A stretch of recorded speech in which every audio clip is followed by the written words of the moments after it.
This episode of Idle Thumbs is brought to you by NatureBox, a delicious snack subscription service. Visit naturebox.com/thumbs for 50% off your first month.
It's April 23rd, 2014. This is Idle Thumbs 156. I thought it was 55. I think it is 55. It's April 23rd, 2014. This is Idle Thumbs 155. I'm Chris Remo. I'm Jake Rodkin. And I'm Nick Brecken. And Sean is not here because he's sick and dying. Oh. It's too bad. This is the week of sick and dying I was people, sick and though. dying yesterday. Do you think people would like it if we talked about how you barfed twice? Would they like it if we talked about how you barfed like on the it. Muni and on the BART? Is that what our audience Oh, likes you hit to both picture? services. I didn't realize that. I thought it was just the BART. Sean No, it was heard, both. It was Sean both. heard Oh, you're that a terrorist. and we're like, oh God, Chris is just not coming in today. He's feeling so bad. Then Sean was like, if I was Chris, I would take BART to the ferry building and get on a ferry as fucking fast as I could and see if I could hit that. The Triple Crown. Yeah. Get on Caltrain. Just how many, SF Bay Area has so many goddamn competing public transit opportunities. Yeah, get to the East Bay, get on AC Transit. Right, yeah, exactly. Yeah. Barf on the Sam take Trans. Golden Gate Transit up to the Marin Headlands. Yeah. Uh-huh. Yeah. Muirwood Shuttle. Get a cable car. Barf on an accordion bus and a regular one. I don't know. I was enamored with that as a kid. Like, as a kid, where you think that cool public transit stuff is cool, a trip to San Francisco just meant you would see a ferry with like a BART going over the top of it and an accordion bus, like as the cables come off the electric bus, as a train goes by, as Caltrain goes by. It's pretty good. You could barf on all of those.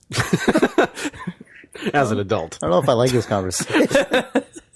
That's what was happening off screen. You were enamored with that picture, but then in actuality, just running barfing just nonstop. in his It's mouth. ambiguous as to whether or not Chris is holding in the barf because he doesn't want to barf, or if it's because he has to get to the next way to use his clipper card to barf in something. So this was happening when you were a kid visiting San Francisco? Yeah. So weird. Because you and also to a child yesterday. So anyway, for people who have aversion to barf stories, welcome to Idle Thumbs, a barf podcast. Yeah. Where I guess we're going to talk about video games. Yep. They make me want to barf sometimes. Nick. Nah, I love them. Did you guys play any games? I played Hitman Go, and I hear you played that as well, I also Chris. played that. I think Jake played it too. I only played a little bit of it. Right, I guess we did talk about it a little bit last week. A second. We did? Like half a second. We talked Maybe about we its didn't. existence, I think. Yes. Did we? Yeah, we talked about its existence. I don't know if we did. I don't think I had played it yet, though. Yeah. I just started playing it. Well, you guys talk about what it is first, and then I will explain my motivation to continue to play it. Besides the game being good, Hitman Go is a mobile. it's the latest Hitman game. It's the newest entry in the Hitman series. Yeah. It's got a new engine. It's It's got features. God. Unlike other Hitman games. They're going for a really stylized look with this new Hitman. Yeah. Oh yeah, so Hitman Go is it's a mobile game developed by Ubisoft Montreal, and it's Hitman branded, but like And you play as the Hitman. you play as Hitman from Hitman, but or Agent Hitman whatever he is. Jones. I prefer to call him Hitman. Yeah. But it doesn't like it's more just that they designed a new turn-based stealth game. I'm sorry, a mom is saying, whatever happened to Jumpman? Now kids just want to play as Hitman. Well, I like that mega guy. Well, it's just his primary verb was jump, and now it is hit. Whatever happened to Pac-Man? Yeah. I remember just seeing packing it in. I remember that was. I'm sure I mentioned this on All Thumbs like 4 years ago, but I remember seeing a Fox News report where they were talking about whatever latest violent video game kind of controversy of the week it was. Yeah. And one of the anchors on this like just garbage Fox News panel show was this woman who's just like, I don't understand these video games. What happened to Pac-Man? as though like Pac-Man's absence is why GTA is like now. I think whatever happened to please and thank you. Weird. Please! Whatever happened to please and thank you? Oh, thank you, Rhonda. Sorry. Just incorporating as many sarcastic pleases and thank yous as the sandwich around someone asking why those phrases are no longer used. Yeah. Anyway, whatever happened to Pac-Man? That's when the news set flips around and there's 4 guys playing Pac-Man Championship Edition on a modern console. Yeah. Take that, Fox. Hitman Go. Hitman Go. So Hitman Go is it's a really like cleanly designed turn-based stealth mobile game that is visually treated as though it were a board game. So like all the characters in it are on little circular bases and they're all static, like they're not animated except in the way that an they actual sort of just slide game piece around, is, where they sort of slide around and like tilt back and forth and stuff. When they get surprised, they kind of like hop a little bit or something. Yeah. When the guard pieces see you. It's really cool. It's a really, really nice, elegant design. So I like the game a lot. It's weird to me that it's a Hitman game. It's not weird that it's a Hitman game because it's a property that Square Enix owns. So, I mean, sure, they make a mobile stealth game and it's a Hitman game, unsurprisingly. But like the thing that is both cool and odd about it is that to me, it doesn't feel in the slightest bit like what Hitman feels like to play. Wow, that's really interesting. I was going to say that is exactly not the case. Oh, really? Yeah. Okay. Oh, interesting. So weird. I will lay out my case, and then I want to hear your response. Mine is to a very short case, so yeah. Oh, well, go ahead then. My case is that it does feel when I'm playing it like I'll make the first move, realize that wasn't the correct move, and then restart again. Make 4 moves, restart again. Make 6 moves, restart again, because I know I'm not optimizing in the way that Hitman makes me do that when I'm playing like Hitman Blood Money. Because it's a turn-based sort of puzzle game, you don't have the ability to just let it get sloppy. You instead just get killed. Or you realize I'm fucked. Right, and a lot of the objectives are finished within 22 turns, and so I realize halfway through, this is not a run, and then I go back and, So I totally understand that. That makes sense. Yeah. But for me, the reason it doesn't feel like Hitman is because there's no value in waiting. Like in Hitman, it's a real-time game and it's real-time 3D, and you can't wait, actually. Yeah. Or you can. In this game, you can't. Like in this game, it's impossible to wait. Every single turn, you have to move or do something. Right. Like it's the enemies don't move unless you move, you do have to sometimes jump back and forth. Yeah, you do. Yeah, you can stall by using it. But there's no such thing. Yeah. So there's like plants you can hide in this game, but hiding in it never lasts longer than 1 turn because as soon as you're inside of it, the very next thing you have to do is move outside of it. And so you don't get that thing you get in Hitman or a lot of other 3D stealth games, real-time stealth games that is, where you're just sitting there letting everything happen and letting guys like pass by you. That's a thing that you just can't do in this game. And that to me is like at least the way I play Hitman is really like core to that experience. And also, the like precise nature of the turn counts where it's like, as you said, some of the mission objectives, the optional ones anyway, are things like complete this in 22 turns or less. And I'm pretty sure those are mostly tuned to actually just be the minimum possible turn count. A lot of them are, yeah. And that is just a thing that I like. There's a general version of that in Hitman where you're trying to optimize your playthrough in a traditional Hitman game. I mean, but a real-time 3D game never feels that optimizable for me. Like, you know what I mean? It never feels optimizable down to unless you're speedrunning. Well, sure, right. But for a normal person like me, it never feels optimizable down to the literal quickest route through a thing. But anyway, it not feeling like Hitman to me is not a negative point because I think this game is super fun. Right. Although I will say that that actually does feel like, I don't know, that actually did make me think of Hitman games in the sense that there isn't an optimal number of like, there's an optimal time limit in a Hitman mission, but there is an optimal series of events that you can do, or at least like, it feels like Hitman levels are ultimately puzzles, and you can solve them in different ways, but there is like definitely most of the time an optimal way to do it, or at least the way that the game is intending you to do it. Put the mask on, go down the thing, do this particular. So it did. I don't know. It evoked that to me. Sure, that's totally fair. And like I think probably our different reactions to this may just have to do with how we play Hitman games. Because I will in a stealth game. This was also true for me in Dishonored. Like I will quite frequently, instead of restarting a level to get the optimal thing, I will just keep sitting there for like 10 more minutes. You know what I mean? Yeah. And like if a thing goes wrong, I'll still try and like you'll see if rescue you can cool it down. And save it. Whereas in Hitman Go, it's just there's no point to doing that. Like you might be able to start over. Well, I actually do though. I will say that I do like the fact that you can complete a mission without adhering to that 22 turns or 26 me turns, too. whatever. My first run, I usually don't care about that. Yeah, I don't give a shit about it, which is great. It's nice that you can just play through the game and then go back and optimize it to unlock the next series of Although missions. it is super satisfying when in a single run you get the like you get all three of complete them. badge, the like under X number of turns badge, and the like no kill or whatever the other objective is. And I like that a lot of the missions have a no kill like optional objective. I like all the optional objective stuff. I end up not progressing until I've completed all 3 objectives for every level. But the thing that's cool about this to me is that it feels like the development team was given the mandate of like make a mobile stealth game with the Hitman license, and then almost no other branding guidelines, because it's very different than the Deus Ex mobile game. Yeah, for sure. Which I also am going to talk about. Okay, because I also played, which is also an Ubisoft Montreal connected mobile spinoff of a console franchise. You know what's weird too is this game is clearly based on blood money.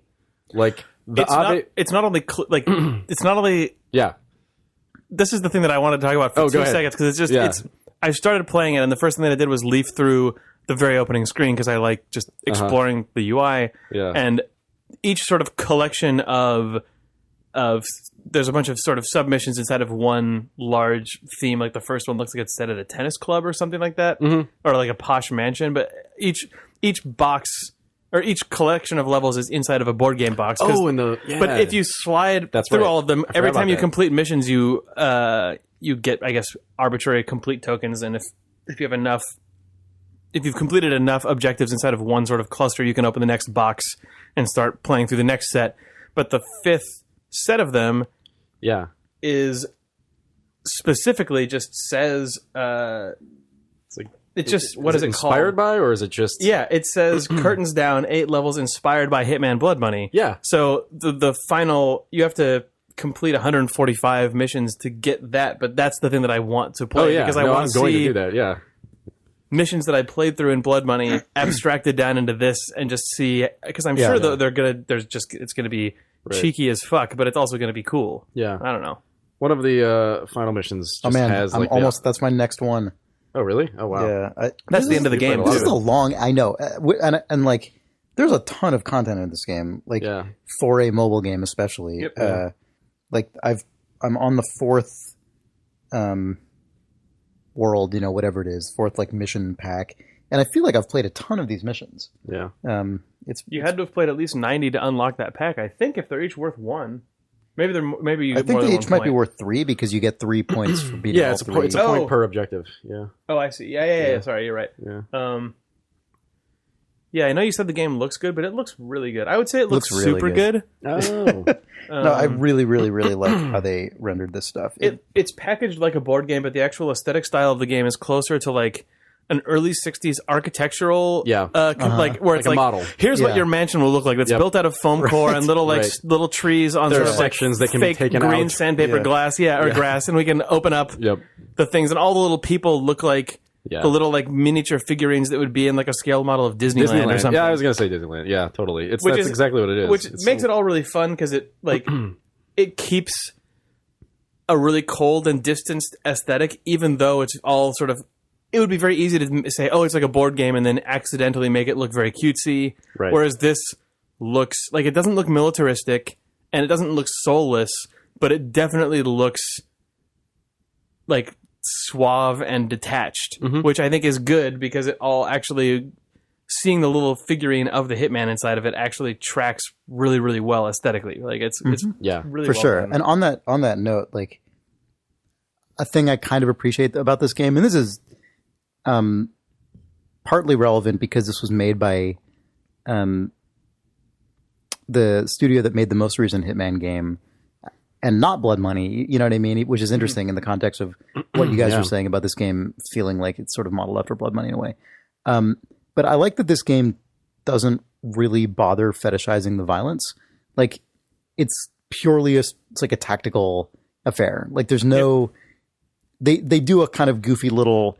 When you move onto an enemy space to assassinate them, if it's your goal, if it's your, like, actual mission target, it does the goofy little, like, time ramp down and kind of zoom in a bit, but it's just still knocks another it's guy like a over. chess move style, like your piece going over and just knocking over the other piece. Like, there's no, it's nice to be playing a game based There's no garroting on, wire or anything. Yeah, there's no, or like it's sick like kill animation where a throat is like slit in the most badass way. Like, there's none of that, and it's kind of nice to be playing a game with this theme that doesn't. So you're not upset that they're not acknowledging the repercussions of the representative action of this game, Chris? Well, so I mean, why doesn't it show the? Sorry, I'm just saying, like, because the thing is, were they to do that, there's no way it would be good. That's what I'm saying, right? Like, the game's like, if a game wants to like show you all the sick blood and guts that are going on when you murder a guy, like. I feel like it needs to earn it, right? And most games don't actually earn it. It's just stupid. You can picture the horrible version of this game where it's still the same isometric maps, and it's still turn-based, but Hitman is just sitting there like doing a sweet like fighter game breathe idle where his hands are sort of moving around, and the guards are like looking like they're angling for a fight, and then when you move, they all do. They're like, "Where'd he go?" Walk animation and stuff. Oh, that'd be so bad. Yeah, but that's what I would have expected, because that's exactly what the game that's what it always is, right? Yeah. Like, that's what's so impressive about this is they just or the wacky cartoon shitty one where everyone is drawn to look like Cartoon Network, and then when Hitman jumps on a guy, you hear and like the smoke comes out, and then like a tweeting bird sound plays as he's dragged where it's away. like Hitman Kids. Man, another Hitman weird thing Hitman that Kids happens. Also, I guess Flintstones Kids was a real thing, according to I think a million people who tweeted at us last week. Flintstones Kids appeared in there were multiple things. I think only one of them was called that, but there was a show that was about Bam Bam and Pebbles as kids and teenagers. There's also one where all of the Flintstone characters are children, like Muppet Babies. It's bad times. Yeah, there are apparently several of these. Brand extension. Yeah. Anyway, but I just like that they Hitman Kids. I like that they didn't take the obvious aesthetic route. I mean, you know, it's just nice. It's sort of it's really refreshing to play. It makes sense from both a production standpoint and from just an audience standpoint. Totally, but no one ever does it. No one ever does this. No one ever does it, but it's just like it is a no-brainer when you think about it. It only makes sense now that it already exists, though. Right. Whereas when they were in the meeting where someone said, the obvious this thing game, is the this was opposite of that. probably a fucking bold pitch. Oh, yeah, that took a lot of fighting. I bet that the wacky like fight animation and cartoon beat 'em up examples were probably either. There's an animation of that on somebody's hard drive. Yeah, someone after fixed that up, or at least someone said, "Why don't you make it like this?" And then everyone in the room went. It sort of like shuffled around awkwardly and then changed the subject, but. Man, I don't know. The pitch it, is, we don't have to animate the guy doing the thing. We can save money. Yeah, but you say that, but it's weird. People don't like. So I know. That doesn't sound like whatever the internal like whatever the industry term is for the AAA mobile game. Like, like a funny thing about that, even on the development side, like I guess this actually makes more sense than the development side. But you guys know stacking, right? From Double Fine, Lee Petty's game. So, like, I think that game is beautiful. I think that game it's one of my favorite looking Double Fine games. I just really love how it looks. And the animation is all super simple. It's all these, like, two-piece, like, Matryoshka dolls that just animate by, like, opening and closing in expressive ways. Their leg half and their head and chest half. Yeah, and that's it. And Lee, I remember, was telling me one time, it was actually really hard to, like, staff that team with animators because it was just not as exciting, like, or at least not perceived to be as exciting to animate that stuff as compared to animating, like, you know, a Costume Quest character or like an Iron Brigade character or something. But like, to me, the end result is incredibly expressive and like incredibly charming and full of character and beautiful.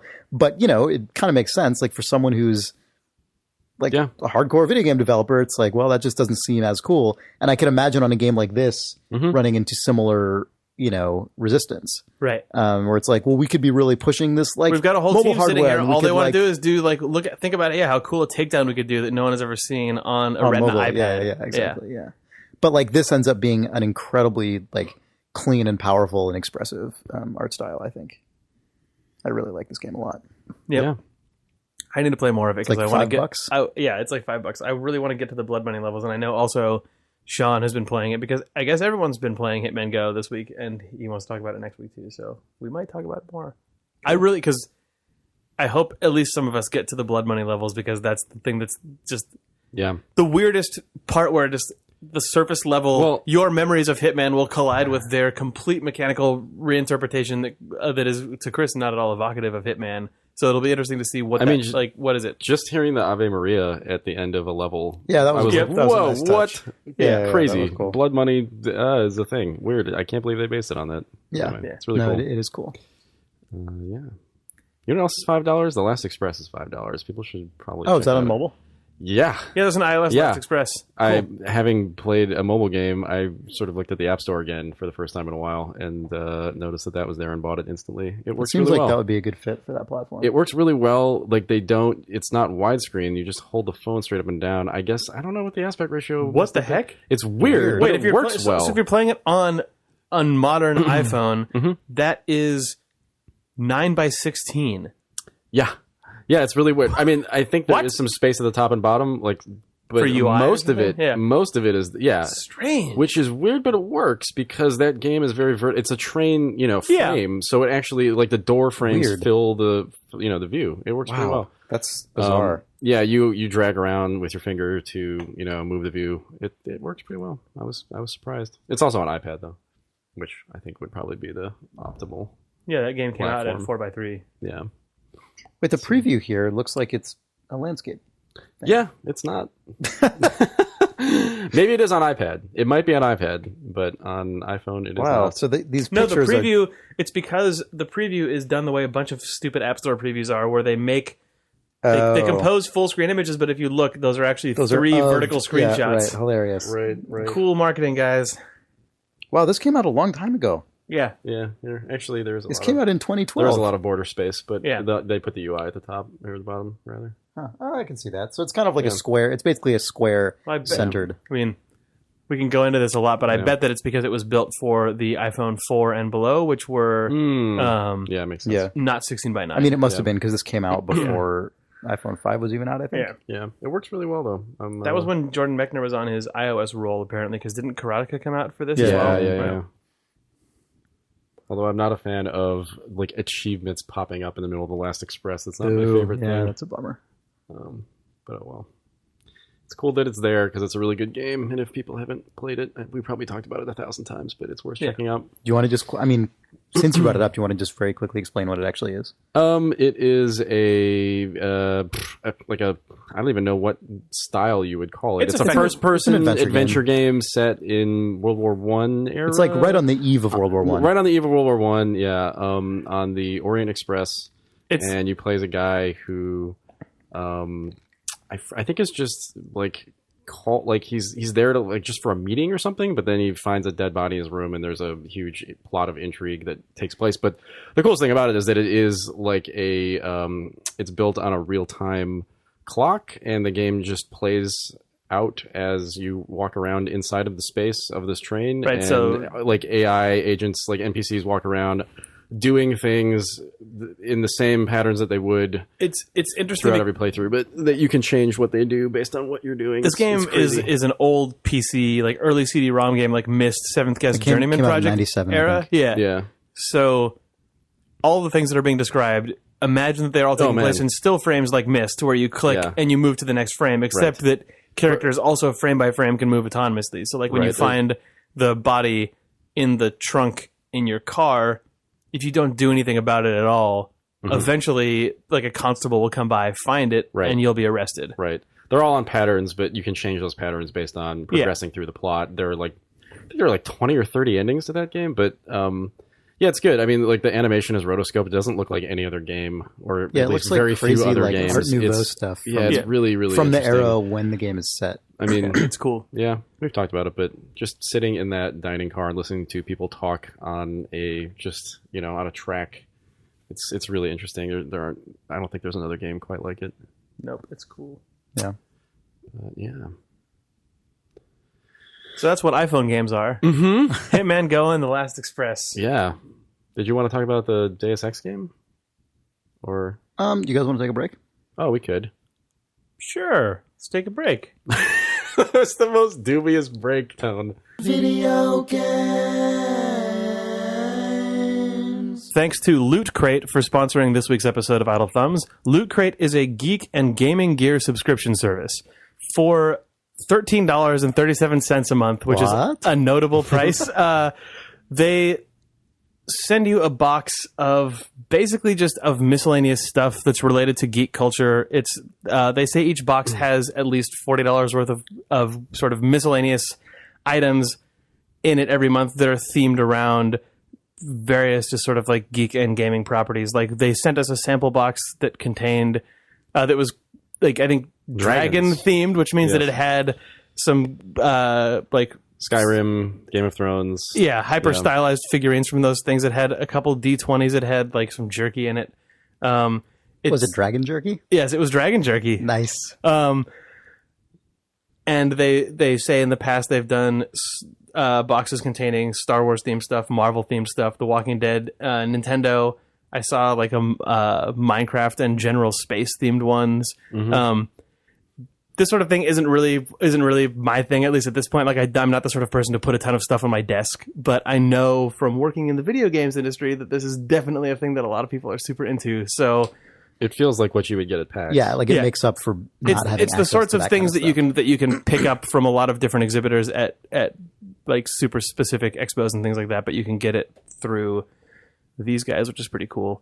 But if you go to lootcrate.com/thumbs and enter the code thumbs during checkout. during checkout, you'll get 10% off of any subscription plan they offer. You can get just this month, or you can buy a few months, and they'll send you a bunch of weird, dorky stuff.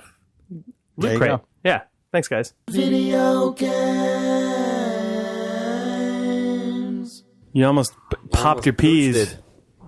You almost it's pooched. The pooching has nothing to do with it. Mm, I never pictured you as glasses wearers after Whoa. listening to the podcast. me? I Yeah. don't even know what that means, what you just said. I I always sort of pictured you like taller. And Nick, you kind of look how I expected. Jake, I thought looked like Big Bird. I didn't think of glasses on anyone. Maybe Jake wears glasses. I met for the first time at a thing the other week, and she looked at me, and the first thing she said was, "Oh, I expected you to look like a troll. Like, I expected you to be a troll. I thought you'd be like some kind of troll baby." What? I was like, no. Wacky content that goes in between the ads. Video games. Thanks also to NatureBox for sponsoring this episode. NatureBox is a delicious snack subscription service that delivers all kinds of treats to your door. We have been eating these for the last month or so, as you know. If you've been We've been living off the last two episodes. NatureBoxes. Today I finished the last of the seaweed rice pops and the mandarin garlic peas, which were among my all-time favorite NatureBox pea treats. Well, pea and pea-shaped NatureBox treats. I feel like we're gonna have to re-up on this thing because this is what I eat before we record every podcast at this point. Chris will die. You can customize your NatureBox plans, have them send you whichever treats you want on a monthly basis, and if you go to naturebox.com/thumbs, they'll give you 50% off your first month. Although they are delicious, we have advised Chris to not try and subsist off of NatureBox peas alone. So naturebox.com/thumbs. Thanks, guys. For 50% off. Correct. Video games. Should we talk about Viscera Cleanup Detail for even a minute? Yeah, Okay. talk about Go it. for it. I don't have We're time to back. say because I haven't played. We're back! Whoa! Oh my God, we're back. Whoa! Whoa!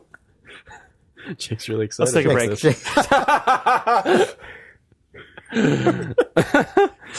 Oh wait, are we back? Yeah, we're back. Okay. We're totally back now. Whoa. You did it. I haven't played enough of this. Oh, here, hold on. Let me preface this thing that I'm about to talk about for a second on the back half of Vital Thumbs by saying I haven't played enough of this yet to talk about it in full. Oh, weird. But Viscera Cleanup Detail has been in Steam Early Access for at least a little bit. I know we played it on a stream months ago. I don't think that was early access. I think that was a standalone downloadable, wasn't it? Yeah, it's now on Steam Early Access. Yeah. That was just like a test release almost, It's like right? a proof of concept, kind of. Yeah. They weren't. I don't even think they were necessarily planning on turning it into a. Yeah. Like felt like Surgeon Viscera Cleanup Simulator. Detail now is in the process of becoming a full game. For those of you who didn't watch the stream or who missed us talking about it ages ago, the basic premise of it is, first-person games are all about space marines and, like, I guess, weird, heroic people who aren't space marines but are also on spaceships who fight a bunch of aliens and who die and get blood and guts all over the place. And in this game, you play as the guy who goes in and cleans up after the scientific experiment has gone wrong and after, like, the SWAT team goes ripping through. So you have a mop, you have a machine that can emit fresh pails of water, you have two rubber-gloved hands to pick things up and put them in buckets, and you have Incinerator. you have an incinerator, and you have a little device that can tell you if an area is in fact clean. So all that you do is go around, mop all the blood off the floor, but you can't mop too much because your mop gets dirty and starts leaving streaks and making the floor dirty again. So then you've got to go and put in the water. But if you put too much dirty stuff in the water without wringing it out and getting a fresh pail, the water does not clean your mop. You have to pick up limbs and guts, put them in buckets, dump them in incinerators. If you walk through blood, you leave bloody footprints that you have to clean up. Also, in the new version of the game, you can buy... There's like a little vending machine, and you can buy like a cutting tool, which I'm not quite sure what that's for. You can buy a first aid kit, which implies to me that your guy can get hurt, but I haven't gotten hurt. You can buy caution floor slippery cones to put up, and you can buy a couple other things. It's a strange game. Like, it seems like it's the game equivalent of, like, I think it's Norway has like the TV craze where they'll just show a 5-hour-long train ride, and that's like an incredibly popular television program. Oh, yes. There. Yeah. Like, this game is kind of that, because there's not, at least in the levels that I've played so far, and at least in the state the game is now, there does not seem to be a clock. There does not seem to be... I mean, I'm sure at some point there's a performance evaluation, but I've not ever successfully cleaned anything up. But it's just kind of... It's calming and also aggravating the way that an actual cleanup job is, I guess. Like, Well, there are moments of in the aggravation. broad strokes, you can lose yourself in it, but then once you're like really trying to get it done, it's there's infuriating. constantly just a tiny little additional thing. Oh my god! needs to get The done. number of times that I've gotten a room so close to clean, and then I accidentally knock over the bucket of blood and just go fuck, and then just immediately the mop can either it can sort of push to clean, like it just scrub, but it also has like an aggressive hit, which I think is for getting stuff high up on the walls, but it's also mostly for when you knock the bucket over and just become infuriated and start smacking it all over the Smacking room the and just bucket. putting blood everywhere, and then you go and look around and realize the room is a fucking mess again, and then just go get a clean bucket of water and just clean up your mess of a mess. There is something kind of amazing. There's like, this game has this constant up and down like triumph and despair to it, because when you get like a portion of the room in your immediate view fully clean, it's like incredible, because you've been so desensitized to this like shitty looking bloody garbage, and then suddenly it's like, oh my god, this is like what it's supposed to look like, and then you just look 30 degrees to the left and it's just fucking shit and garbage Doom everywhere. 3 is Yeah. sitting there. Yep. It's a disaster. When we played it on the stream, there was just one level, and there was just the bucket and the incinerator. And they've added all those other items, and they've like, there's green slime that's harder to clean up and does other weird stuff. Like, there's scientific equipment that you can knock over. But the notable thing that we found when we were playing it today is that there are multiple levels, one of which is a zero gravity level, which is just the best, because it opens up into the same sort of like sci-fi crime scene situation, but it looks like it's out of Gravity or out of that one scene in Star Trek 6 I think it's Star Trek 6. Yeah, 5. where the blood going Yeah, through where the all the air. Klingons die and there's just blood globules floating everywhere. Yeah. There's a thing like that in one of the Dead Space games as well, or maybe all of them. Yeah. I've not played a Dead Space game yet, but yeah, I guess it very closely models zero-G Dead Space sequences. But now you're floating around very majestically, but your hand reaches out and just goes and grabs the Chinese food container, which you throw into an incinerator that's bolted to the ceiling. Yeah. Or you try to hover the bucket of water in space as you put the mop into it, which inevitably just spills all the water everywhere and does nothing. We only played that for like 10 minutes, but it was so graceful and it actually felt like a science fiction zero gravity scene. But then everything is just fucking physics flapping all over the place. It's So like you'll just bump into a smacking- bloody leg that's floating in space that then just smears along a wall and you're infuriated. The thing that is also in this game that we haven't tried yet is it supports multiplayer. What? What's the multiplayer support? Whoa. Is this multiple janitors? You all can have hanging everyone out? on shift cleaning up the same space. You Holy can host shit. the game and have How have multiple we not done janitors. this? Wow. Oh, I don't know.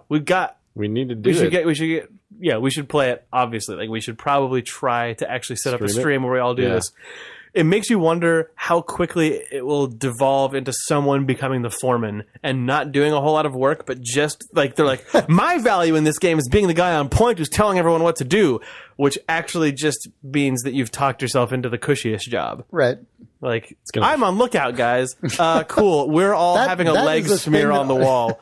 That thing already exists though in multiplayer games. Right. Like, Yeah. But in and the it's game where always everyone's the a worst. menial fucking I know. shit. I know. I'm just It's gonna be Sean. that person is always gonna run the the least crew. appreciated. it could be me member very of the easily. Yeah, that's true. multiplayer community. Yeah. I mean, if they go the route of pre-TF2, Team Fortress 2, and actually allow someone to be, like, if you could be the foreman, that would be the most hilarious of all jobs.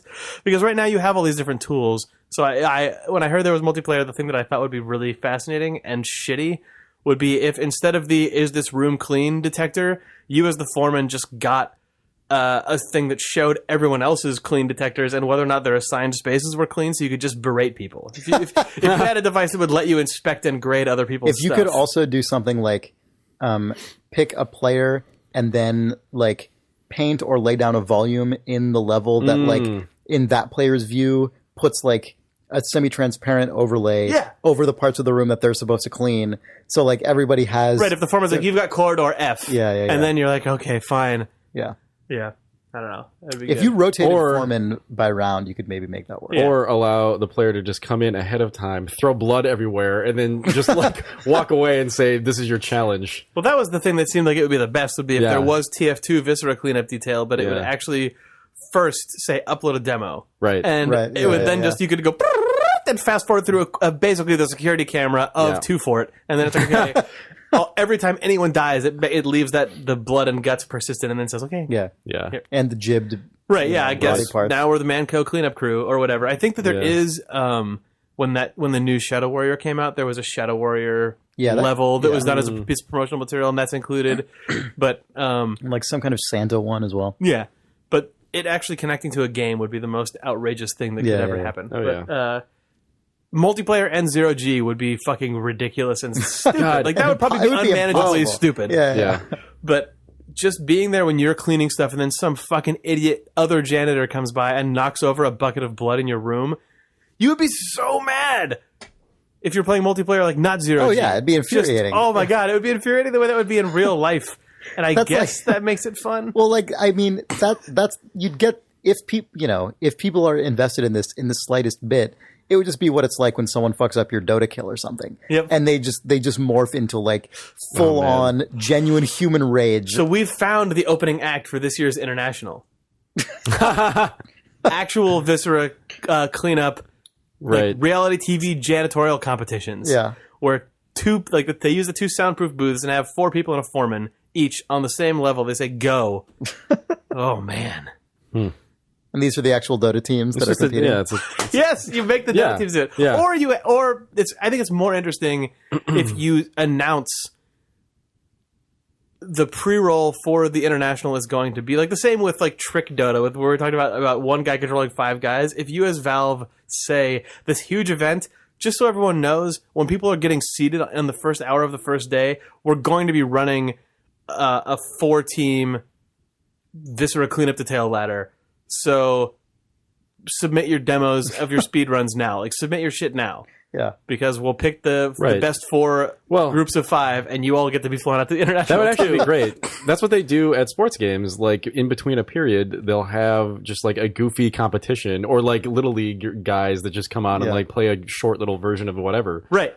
They should just do that. Yeah. Just say this game is going to be that game, and then it would. Yeah. The community would immediately optimize for that, and you would get a bunch of fucking people who just, for the purpose of showing off. That's would true. Get good that would at it. actually be a really valuable usage of this software, right? Because most people, like, in the hands of most people, including us, playing it is mainly like an exercise in like momentary hilarity. Right. But you know that there would be, like, as there will be with any interactive software system where any element of competition is introduced, there will be people who are capable. The level of mastery would just fly off the charts immediately if they're like, this will be screened at the international. Yep.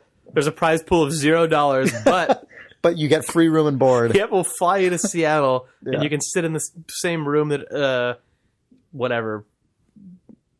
Yeah, I don't know. It'd be really cool good. Guy. Yeah. Yeah. It'd be the funniest thing. Time to call up Valve and make a pitch. Yeah. They're like, first port at the source. I don't think they care. No, I don't think they do either. It would be fascinating. By fascinating, I mean nothing. It would be the opposite of fascinating. It would just be the best if they also then put in spectating and the ability to unfurl your community banner off your janitorial card. I'm sure that would be pretty easy. I'm sure that's already planned. Mm-hmm. As early access customer, I have a voice in how this game is true. shaped. You're a co-designer of I that feel game. like I am, in fact, entitled to make this suggestion as a customer who is always right. Dear developers of this game, put it in the international. Why is it not in the international, lazy devs? Did you guys hear about those lazy devs who didn't put their game in the international? I did. Yeah. It's weird that this game models work as play for genuine fun. Yeah, I was thinking about that weird. actually when I was playing. Well, that's like how like a lot of these games, like Euro Bus Simulator. Papers, Please. I guess that's true. I guess that's totally true. I was thinking about it when I was playing. Papers, Please is a little more fun, like a little more gamey game. Yeah. But some of those games, like a lot of the simulator games, are just straight up takes on the thing. Like, they're not satire. It's a I guess Viscera Cleanup Detail is kind of implicitly satire, but the actual mechanics of it are just straight up. I hadn't had a game that I played that was like that until I played Quadrilateral Cowboy, actually, which is weird because that game simulates what I imagine being good at the fundamentals of computer programming feels like without having to actually know anything that's real about programming computers. But it had a learning curve. It had a like stress and frustration curve, and then it had a satisfying conclusion because I'd actually put real work in, but it was representative play work. Right. Yeah. And this game like feels like that, except it's way less fulfilling because I don't then get to be a sweet spy when it works. I instead have a clean room. But yeah, it's weird and terrifying that the feeling of cleaning a room in this game actually makes you as happy as it does when you clean a real room. Except you then don't get to use it. I mean, but you get the little, like, your brain just says, oh, you want a little chemical happiness? It's actually a fairly strong argument in favor of intrinsic rather than extrinsic rewards, right? Like, the thing you do in the game hopefully should be if you satisfying that, the context of the game and not because there's an achievement. Yeah, right? Like, I don't feel the need to clean the room in Viscera Cleanup Detail for a Team Fortress 2 hat of the janitor squad. Although if that existed, I would fucking wear it on my guy. But but that not being there is fine because, you know, the satisfaction of a job well done is enough satisfaction for me. Well said. That said, they could probably gamify this game. Dad and loves put like it. A sweet hat. Dad's a big fan of this game. Yep. Can you imagine the kid complaining about how his parents won't buy a video game? Right. Oh my God! Y'all buy this one. Check out this game. This will really teach you some character. Yeah. Like we're now clean up his guts. Like we're now in an era where you could just you could do that. Troll Train your kids like incessantly because it's not like a traditional edutainment software where it's trying to make and like disguise an educational thing. It's just more chores that only exist inside the computer. Yeah. But these chores are rated T for teen. Right. Exactly. You're giving your kid age-inappropriate chores. I want to play Counter-Strike. Clean up the level first. Once you clean up the DE dust from last time you can then play again. I hope we didn't make this exact joke last time we talked about this game. I don't think so. I don't think so. Yeah. This is a way better joke than the other jokes.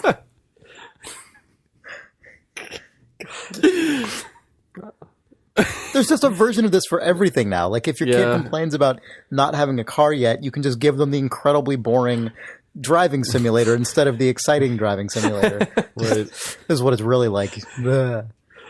There's just all like it's an incredibly strange entire. You can't drive a semi and a fucking freight truck until you grow up. But first, play this. Where you, I want a train to operate. No, but you can operate this Euro train simulator.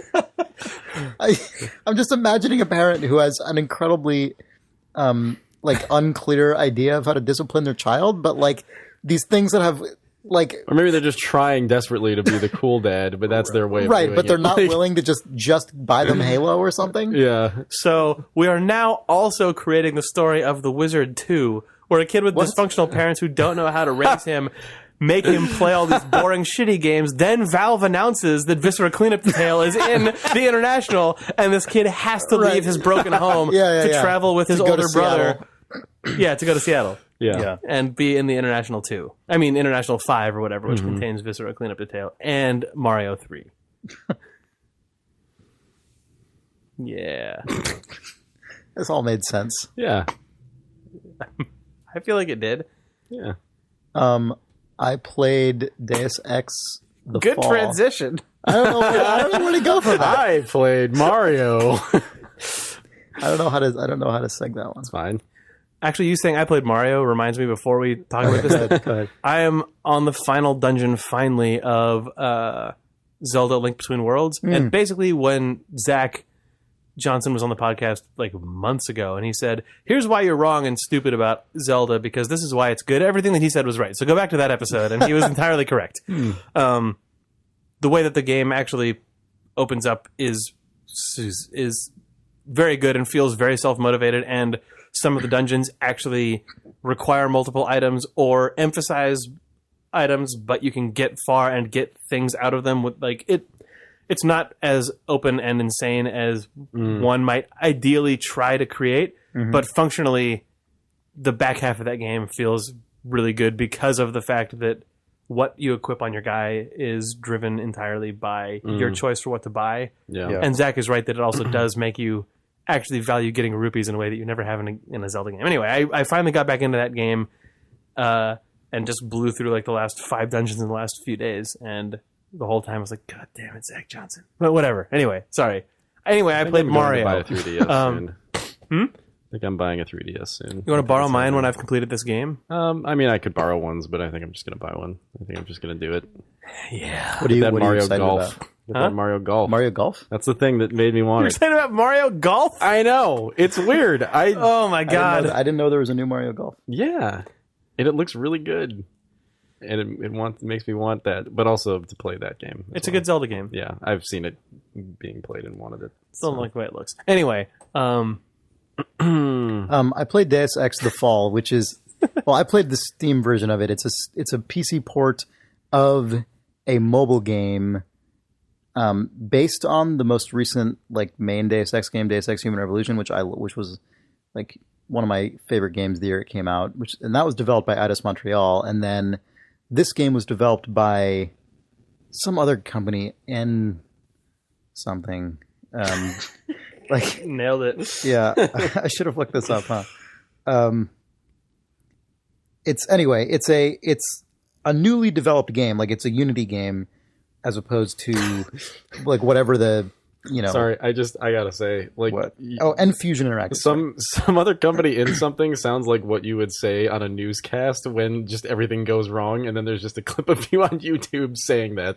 I don't know. It should be on. Unfortunately, this some is a other company in podcast, something. and where it's constantly expected that we'll do this, yeah. so it's not worthy of comment. Anyway, Yeah, it's by the studio N Fusion Interactive, which I'm not super familiar with them. I think they've done some other ports for Eidos before, or Square Enix. Anyway, this is a game that's like a spin-off game of the Deus Ex, like most recent one. And the most recent one is Human Revolution. Human Revolution. And like, I'll just say right now, I don't think this game is that great. Like, I wouldn't necessarily recommend buying it unless you just want like any new Deus Ex stuff you can get, which was kind of where I was. But the reason I want to bring it up is because scope-wise, it feels like the exact kind of thing I've wanted people to try. Like, this is a thing I've talked about Steve with a lot, which is making PC games that deliberately aim for a level of graphical fidelity that is a few years behind the curve, which allows you to kind of which would like theoretically allow you to use some of the like budgetary and development time windfall by making stuff that is a little more systemically complex and sort of in the vein of like the classic Deus Ex game. Because games that have a lot of interactions in them tend to have like a multiplicative effect on asset creation, because you have to special case a lot of things if you want like tons of animations for everything and like all these things to like support all these different kinds of complex interactions. But if you just don't necessarily bite that all off, you can get away with more systemic interaction than if you were concerned about like making sure your graphical fidelity is super tight all around. And playing this game, I was initially really excited about it because it feels like that. It's like, okay, someone's making basically a just slightly stripped down Deus Ex game without targeting like the highest end graphics. But unfortunately, it just carries a lot of what I presume are both limitations from just making a mobile game, as well as just it's just not as tight a game as it could be overall. Like, it feels very constrained by not being able to load a lot of geometry in at a time, and like, you know, levels not having a lot of interconnectedness, or at least not as much as you'd want in a Deus Ex game. But those don't feel like insurmountable problems to me. Like, it feels like if you're making a game of roughly this scope for PC aimed at a particular audience that likes this kind of thing, you could do it in a more legitimate way. Yep. And that's the only reason I wanted to bring this up. Like, I don't really regret the time I spent playing the game, I suppose, because it did kind of still serve for me as like an existence proof of like, okay, you can make a game at this scope and like it works technically.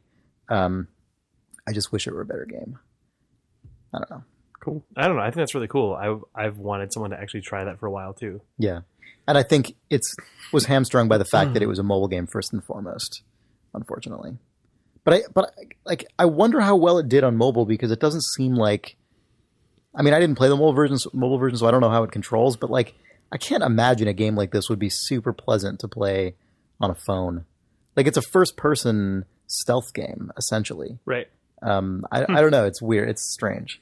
It definitely feels like the kind of game you would be making on Steam and like trying to sell for, you know, $10 to $20 to people who are predisposed to liking stuff like Deus Ex, which, you know, is traditionally not assumed to be an enormous audience, but they did make a full-scale Deus Ex game recently that seemed to do pretty well.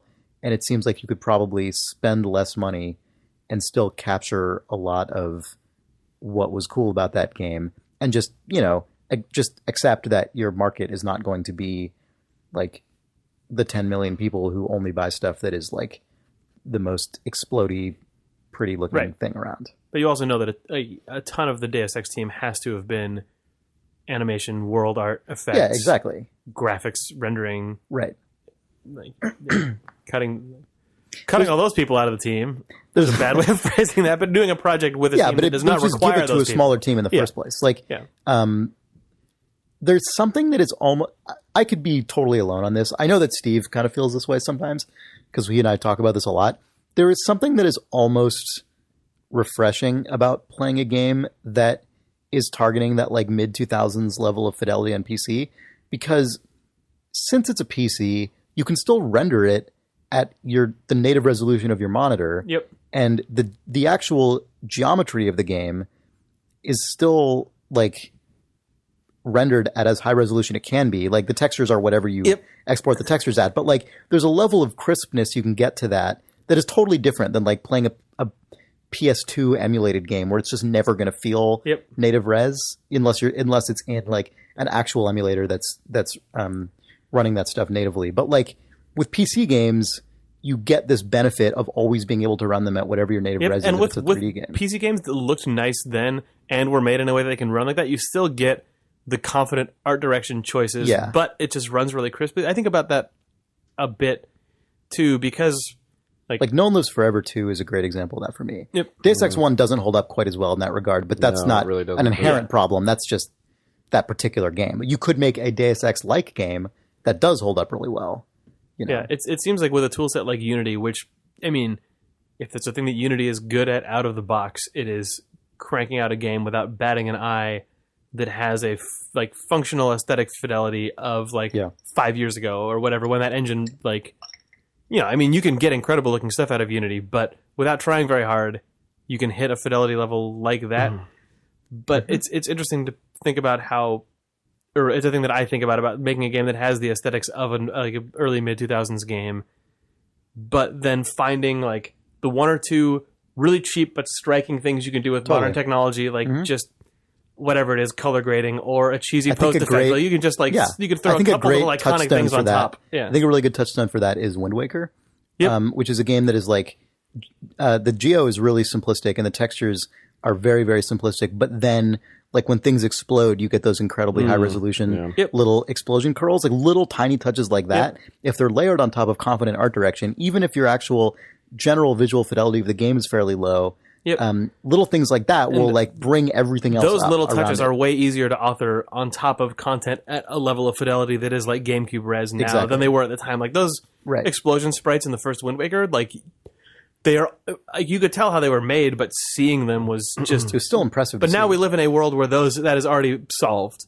Exactly. So like it's it seems easy. It feels like a weirdly underexplored area, which is, I mean, one of the only people doing anything remotely like that is Brendan Chung, you know, like Quadrilateral Cowboy, which you mentioned, and that is a little bit different because that stuff is so pushed in like an abstract, stylized direction. I don't think you would need to go that far.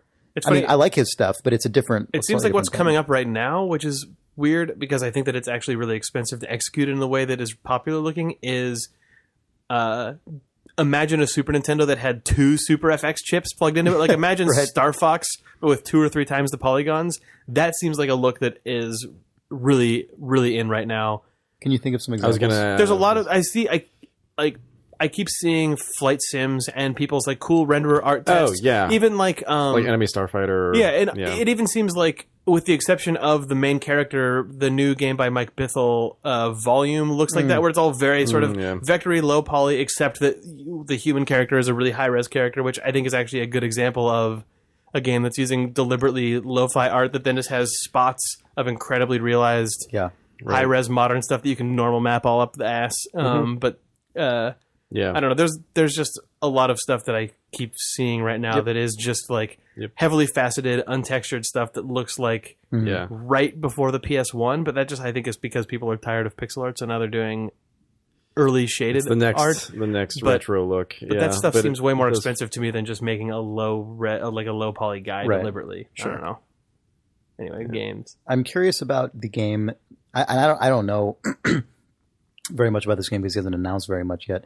But the next game from David Pittman, who made Eldritch, his next game, I can't remember what it's called, but he's making a stealth game with a high emphasis on nonviolent interaction that I have to and a lot of sort of conspiracy and surveillance stuff that I have to assume is also Deus Ex inspired, at least to some degree. Like you couldn't be making a game with that. Like that guy, I would have to assume is like fully aware of that lineage. But like some early screenshots that he's shown from development kind of look like what I'm imagining, just in terms of the level of fidelity he's going for in the environments. But I don't know if that's just because it's if they're in development shots and that's the only reason, or if that's because they're actual like intended to represent you know what the style of the game is. I don't know. The game is called Die Augen der Welt. I don't know. Just to make sure that it's very searchable. Yeah, DIEAUGEN DERWELT. that is definitely a name that's intended to be shared via Hashtags, text and links as opposed to mentioned on a podcast, unless you're German, in which case I said it wrong anyway, so it's still not helping you. But I don't know. I'm like, he obviously with Eldritch deliberately went for a very, very low fidelity, like lower fidelity than I'm talking about here. Yep. Look, because it was just him making that game. But I'm still curious to see what this looks like. Yep.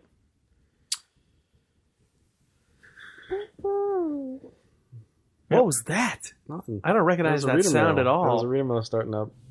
I think. Is it? Oh, really? Was that what Sound Reader Mail effects. sounds like? Yeah. Weird, Nick. What does reader mail sound like, Nick? It sounds really more decrepit than I remember it. That's the what last reader time. mail Well, it's sounds getting like. older. It's getting a little cynical. Cool. Like, it's fine. I guess. That bird's flown for many. Oh, is many that a years. bird noise? No, I'm just It's saying it's metaphorical bird. The metaphorical bird. The metaphorical bird. Well, there is robot news, but I think I feel like everyone knows about this robot news. Wait, what is it? Have you guys seen the little micro robots? No. No. Oh man, they're tiny. It's these little tiny robots that are they're confined, Micro machines. They're confined to magnetic surfaces. They just look like a little metal chip, like a little square cut out of a soda can, but they can be fit with like very primitive tools, and they can go and pick things up. Like they just sort of slide around on magnetic surfaces, but they can execute very simple mechanical maneuvers. I don't know how to explain it. Whatever. Don't worry about it. Are they capable of laying down their own magnetic surface in front of them? Is that one of the simple Oh, and actions? can they move like the Gumby train? I don't know if can they just eventually coat our planet with magnetic surfacing that they can then... I haven't thought of that, but I hope so. I don't know. These things can create enough of each other and magnetic surfacing, it seems like our fate is sealed. I don't know anything about them, but that's the first thing that pops into my They're mind. just little guys. We don't even. Yeah. Look. They're like adorable. They're just little guys. Why would you worry about Okay, it? actually, Clown Posse would be so the upset video by is perfect because the video starts off with they are just little guys where you see there's just two little dots moving around look at 'em go. on a little magnetic surface. God, they're so fast. Oh no, that's not. See, this is the thing. They're just little guys where you see them moving around, and then it shows how fast they actually are capable of moving. Oh my God. Are you kidding me? They're moving so fast that you can't even see They, in them fact, move. motion blur from one side of the strip to the other at 30 frames a second. We are actually. This is the first. I'm just look, gonna there's say, one slipping up a wall that's also coated with a magnetic surface. I'm gonna say it right now. This is the There's first. one- This is the first robot news that's actually disturbed me. Okay, in wait a till I real show them way. building a small bridge out This of is the parts. first one where I felt like, oh yeah, this is the end.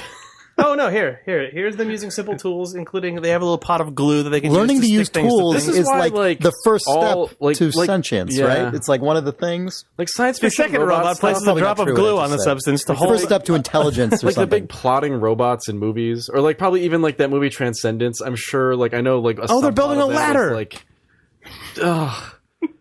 Here, let me just go. Everything they're is always like building a just weapon. slowly crystallizing like AI or whatever. This is a very slow thing. That's not how it's going to happen. It's going to be that shit. It's going to happen so fast you won't even know what happened. Like you'll just. It'll be like a bullet to the brain, except it'll be 1,000 machines just encasing your body in a cocoon. You will like the subtitle to this video. Encasing your brain and the rest of your body. yeah. It says, "Well, it's showing robots building a small bridge." Which I think, I imagine they could probably line with magnetic surface and move across. It says, hold on, let's see here. I saw a scientist say that like 30 years tops for this, like What, until our... for the singularity, for the end. Yeah. There are those who welcome the singularity. Are there? There are. I knew a programmer at Irrational who went to the Singularity conference in Berkeley every year. Like, she was super into like preparing Yeah. for the singularity. She was like a really cool person, and she was not like a weird, like impossible dork. Sure. But like The same way that she people wa- like prepare for aliens. but like she was excited about it though. Yeah. Well, people are excited about aliens until the Independence Day laser Then you comes need, down and blows you up need to your... then show them this video of small robots building things. Yeah. The glue robot extracts a droplet of glue from the white glue well I hate that they have and classes. applies it to the work surface, a cross joint of a partly constructed cubic truss. This is just fast lemmings. Look at this little bridge that these guys are building. This is, you can't just keep showing us I videos. can't see it. I don't like that I can't see it. This little... Oh, you won't be able to see them in life either. That's what I They're mean, they're though. moving too It's fast for your like, eyes to perceive. They're just building a staircase into your Look, there is the where bridge they that the clog robots it. built, holding up a kilogram of weight. Fuck. It's fine. They're just little How things much, that can move. how much does a human corpse weigh? How many of these little robots would it take to move a body out of a room? If you die and you realize that you've died, like, do not die on a bumper car track. God. Because I'm actually really disturbed. a million little hole punches off of soda cans will come up, go underneath your body Ugh. like ants, and then you won't be carried away. Your body will be torn apart into 6 discrete pieces, which are all funneled away into little pipes. And then the sad janitor comes up and mops up the blood. The janitor is also a robot. It's in a this robot, case. though. And he's This like, oh, recommended cool, detail DE reveal. dust. Sorry, that robot news happened. Also, that's thanks so Aaron dis- Field that's for so sending gross. that in. I saw that video last week and was really sad by it. That's really, really Oh, gross. multiple people have sent that in. I don't like that. Also, every week now there's a video of a new terrifying robot. Yeah, and not even- it's only going to get faster. It's not even a joke. It's going to be every day. We're going to have to do a whole podcast on this. No, we won't. We'll be dead. We already basically do. We basically do. For By the people time who it- aren't turning into Potato Day. Yeah. Okay, do you want to do some reader mail? Mega McCheese. Yeah. From some of the remaining humans still on this planet? Yes. I mean, what's the point?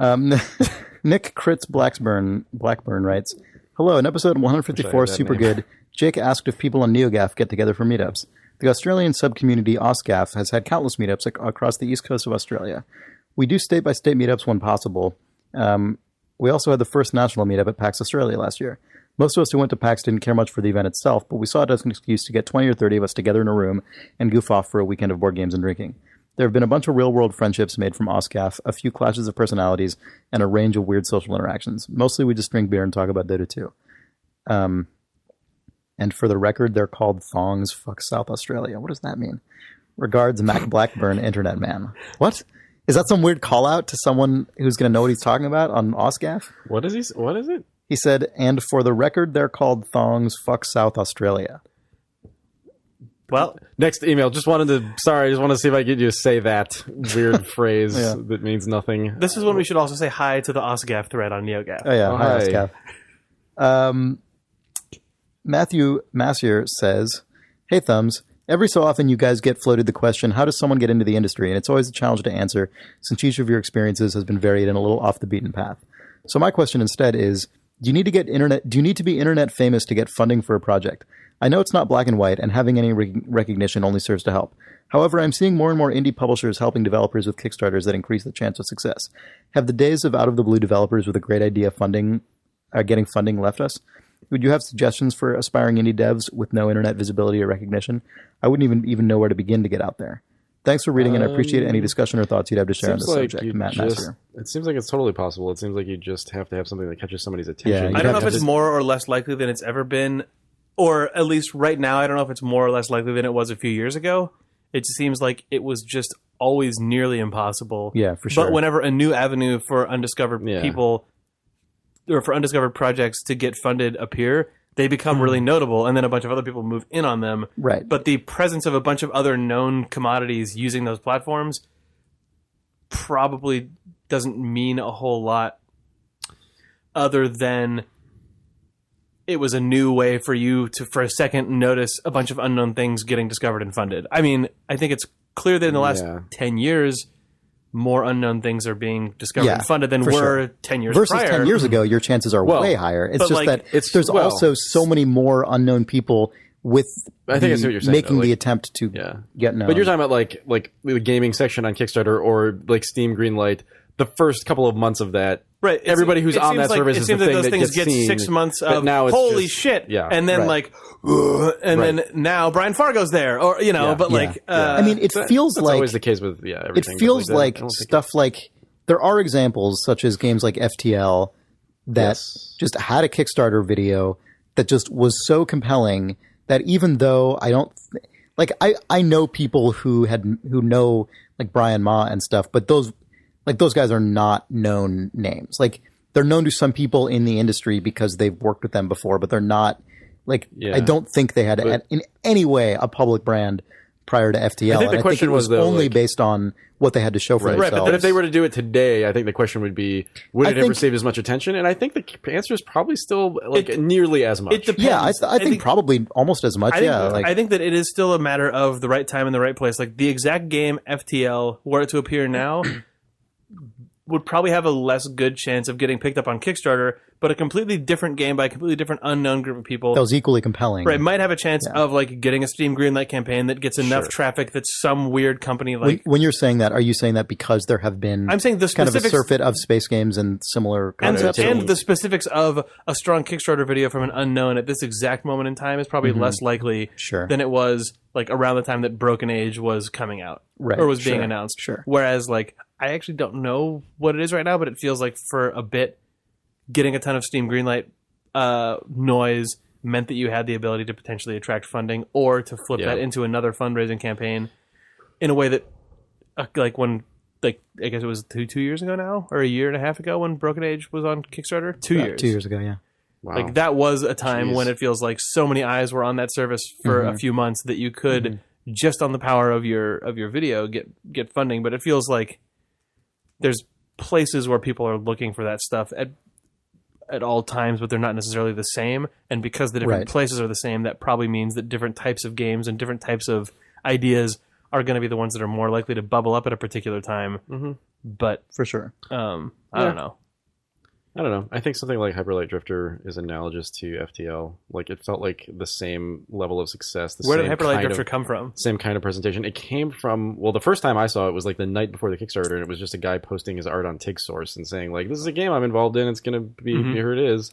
And then the next day they just put the Kickstarter up. I mean, there was no I think the thing is you have to have something. You've got to have something that is tangible. tangible, and also like it needs to be able to be attractive with something that can be shared on like Imager or Reddit or something. Totally. Like it needs to be able to you have to not be able to not have to watch the entire Kickstarter video to understand why it's compelling. But it feels to me like one animated GIF of that game and people were sold. The on it. specifics of what people are actually going to respond to and the specifics of how you can get that message out seems so tumultuous. Like I have no way to track that mentally. It's just sort of a bunch of things are spinning around and a couple of weird things on the internet collide in such a way that I notice it and go, oh, cool, that looks so cool. Yeah. And if that happens to happen, like if your timing is right and if your idea is compelling enough, it happens. But it feels like it is your pitch being cool plus infinite cosmic combinations of where people are looking already and where people are about to look tomorrow. And, like people don't troll Kickstarter for stuff the way that they did 2 years ago. Yeah.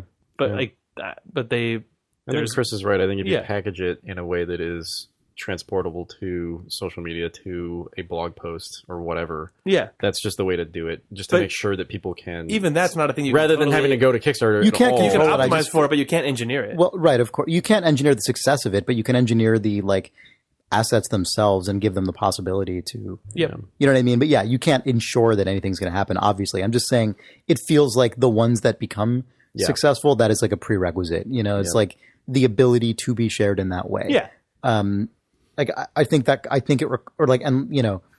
Getting obviously just plus all the other elements that are there, the true for any idea, which is just even if you think that your thing is cool and you think you have compelling imagery and a compelling pitch, it also has to just your combination of ideas has to be one that resonates with a shitload of people. Yeah. I mean, I don't know. For sure, yeah. That's hard. Yes. And not always like engineerable or predictable, I don't think. Probably not, no. I mean, I don't know. No.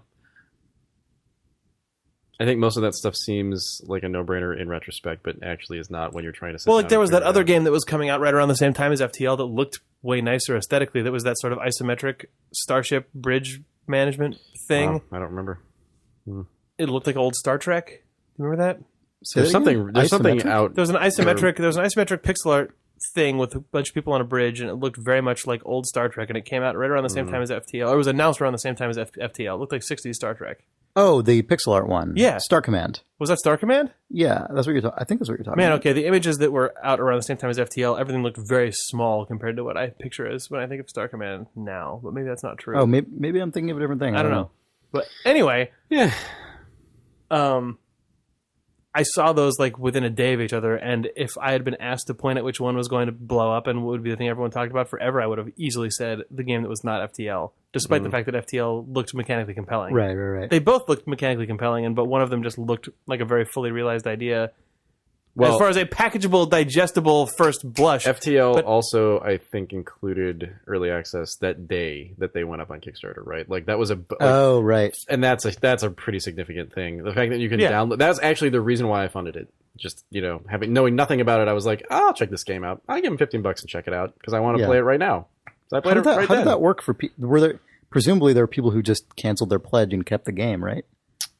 Because there's nothing stopping you. There's nothing stopping people from it was pirating Starkman it either at that point. Yeah. Sorry, that other game was Starkman. I'm sure it was relentlessly pirated, but yeah, that's probably true. Yeah, but pirating is different than someone actually claiming they're going to give you money, then rescinding that money. You know what I mean? Like, that's a different thing. Also, I'm sure now that they may have released the download after the month, but I actually don't think that was the case. Doesn't anyway. Whatever. It was clearly very much a game that was about to be played now. Also, sorry if I was rude to Starkman, because I'm sure. So wait, the game you're thinking of was Starkman? Yeah, I'm sure there's a billion people who play that game, but it doesn't seem like it captured people the way that FTL did. Also, that game ended up having to do a second Kickstarter campaign. Like, that game had a weird... Yeah. I'm not sure what the current state of it is. I think it came out on mobile, maybe? It was just my example that it was at that moment those games looked functionally similar, and FTL is a very different game, but I didn't expect that to be the game that now everyone is super excited 2 years later that it's on iOS and are playing the game over again and has huge content packs that are blowing up and stuff. Yeah. I played some more of the FTL expansion.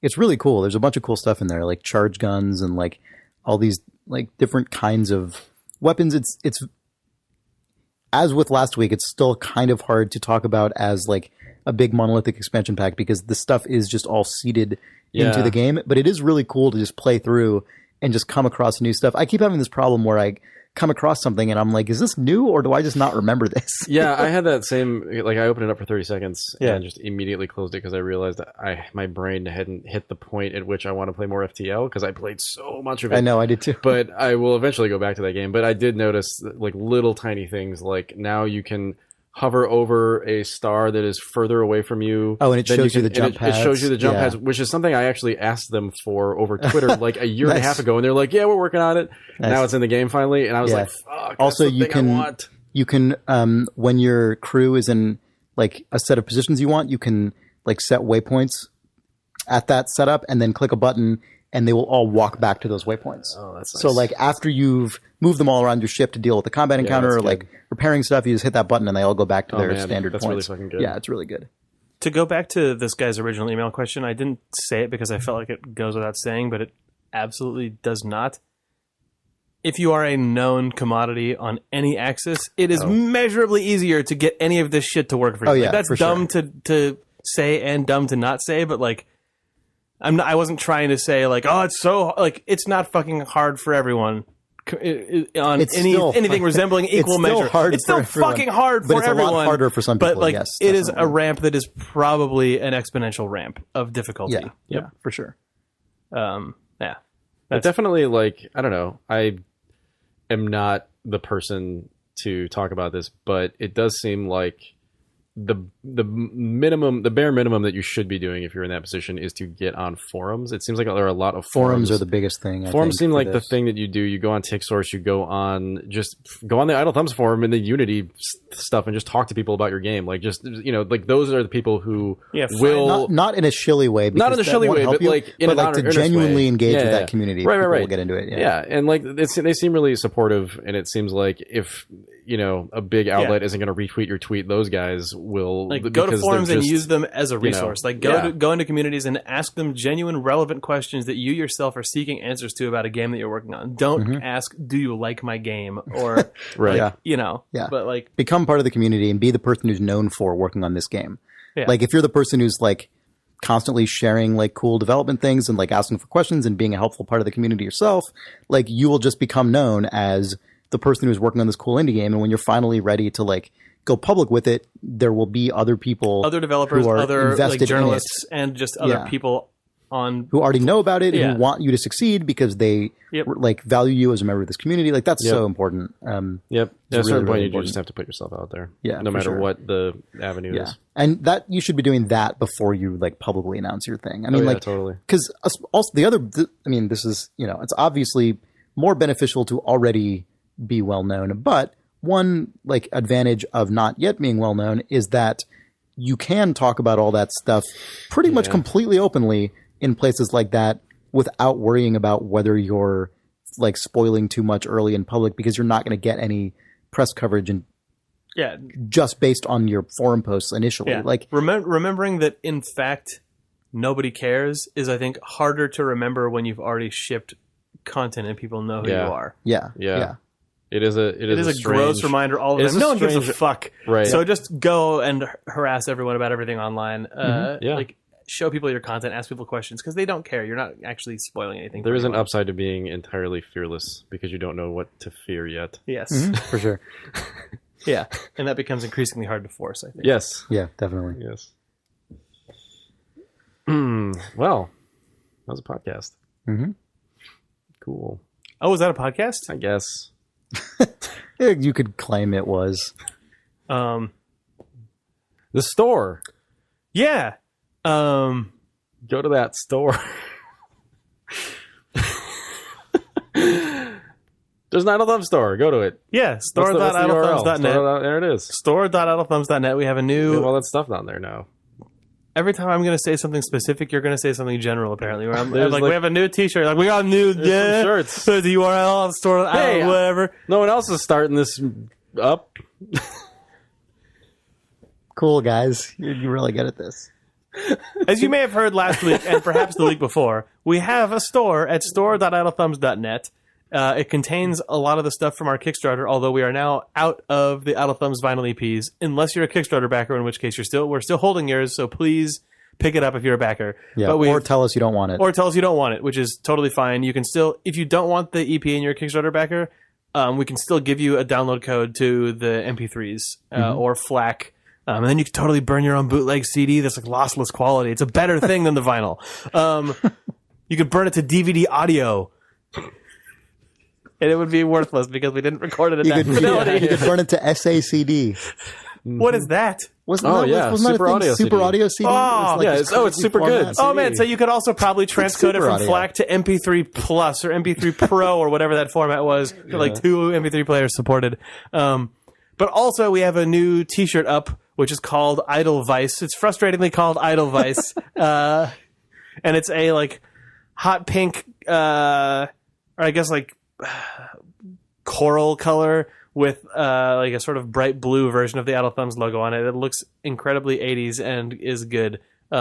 It was the one that won the vote we put up a couple weeks ago for T-shirts, and a lot of people are getting them, which is good. So I hope that Yeah, well, we haven't gotten them. People haven't gotten them yet. no, a lot of people are ordering buying them. They're yeah. still being We're manufactured. they're getting manufactured this week. But it's now my life dream to walk past someone on the street who's wearing that fucking thing, because it's bold on its own, but it's my hope now that someone who's actually more fashion conscious than any of us bought that shirt because they saw it as an opportunity, because I don't know how I'm going to wear it. I will, and I'll just look like me wearing a pink T-shirt. But hopefully I see someone really stylish wearing it, and it you can totally pull it feels off cool. in a more with more panache. Also, if you want to buy the Idle Thumbs digital album or the new Theme 150, you can just buy those normally as digital files at idlethumbs.bandcamp.com. Yes. Video games.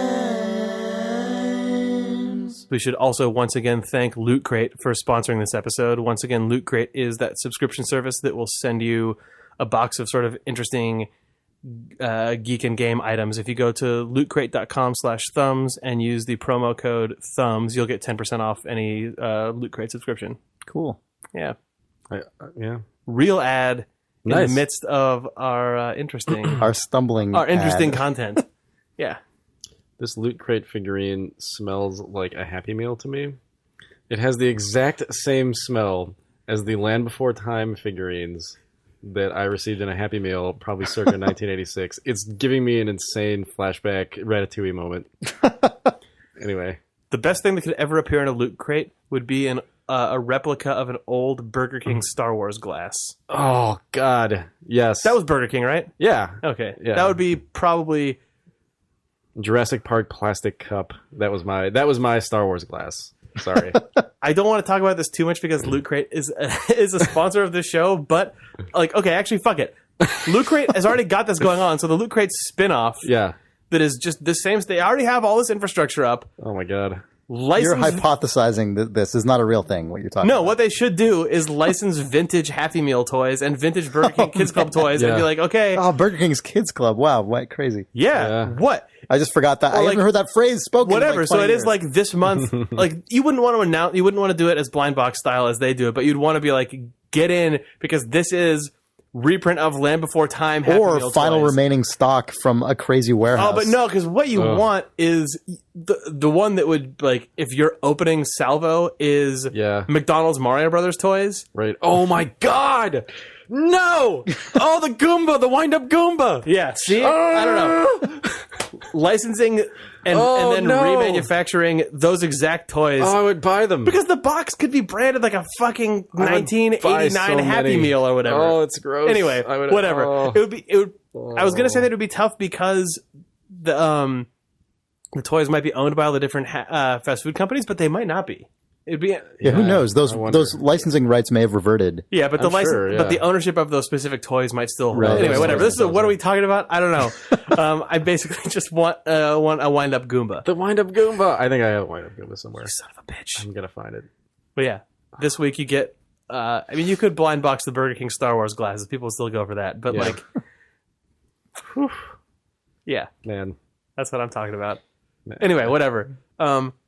Honestly, that description right there is probably the closest experience to what this is actually like as a subscriber, except minus the literal nostalgia of getting Land Before Time 2 toys or whatever. It's true. Land Before Time 5 direct to VHS probably didn't get Happy Meal toys.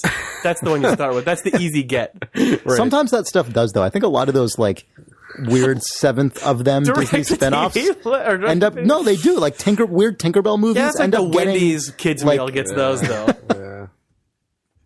Do they still do Happy Meals with toys? I'm sure they do, but like Yeah. Land Before Time 7, Or do you're they? only like you won't even get with like the Carl's Jr. Maybe not Happy Land of Meal. You Time get with the green burrito maybe kids not- meal, The green like the burrito. sub Green restaurant. Burrito. I loved Green Burrito when I was a kid. Yeah, green Yeah. burrito's good. I don't know if it's good, but I loved it when I was a It's kid. not good. We went there. Nick and I 'Cause we went went there there. when we drove to And you Portland. said we I stopped at a went Green there all the Burrito. time. Okay, sorry, that's and then true, I had because, a like- super burrito and wanted to die. I'm still glad we did that. Fuck off. I mean, I'm sure you are. I still like Jack in the Box tacos, and I still like I haven't had a Jack in the Box taco in years. you had the simulated Jack in the Box taco at the Parkside Even next door more to us, disgusting though. one. Oh. Yeah. It was good. What are we doing? What is this video game? I think we're probably done. Yeah, Goodbye. I think this is it.